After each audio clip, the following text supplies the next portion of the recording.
After moving to a new school, a guy who can see spirits must figure out why a vengeful ghost is killing his classmates. Review. Yet again, this is some seriously wasted potential. The director seemingly couldn't figure out what to make of this movie. Is it a fantasy romance? Comedy horror? Serious horror? Lame high school drama? You tell me. None of these elements were blended properly at all, and that idiotic ending sure as hell wasn't helping either. Still, there are redeeming qualities to Mourning Grave that make it mildly enjoyable. In fact, had the filmmakers simply committed to one genre as the focus, this could have been quite good. More precisely, the horror aspect was the strongest part, and there were some great scares in there. The ghost specifically was a cool design. So, right out the gate, the story kind of fumbles with the main guy, Insu, seeing ghosts, but everything has a lighthearted tone to it. People bully Insu over his abilities, which is kind of hard to take seriously. It's also kind of moronic that the ghosts sort of have to figure out on their own that he can see them rather than being naturally drawn to him.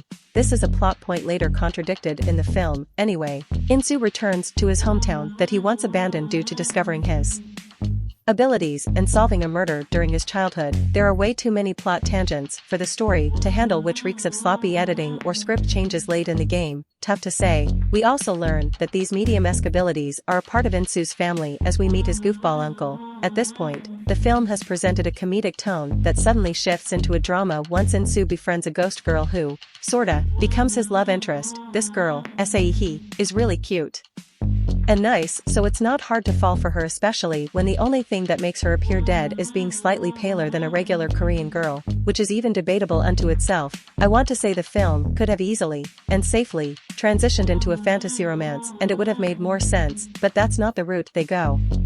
Once more, Insu is bullied by dweebs at school. I love how like 5 kids are terrorizing this whole school like it would be impossible to beat their asses. Hell, 3 of them are girls. Insu said he was lonely and lived in the USA prior to the film's events. Here's what happens. I come to Korea, become Insu's bodyguard, we kick the shit of these dweebs, fight evil ghosts, and he hooks me up with a Korean girl. Sigh. Okay, where was I?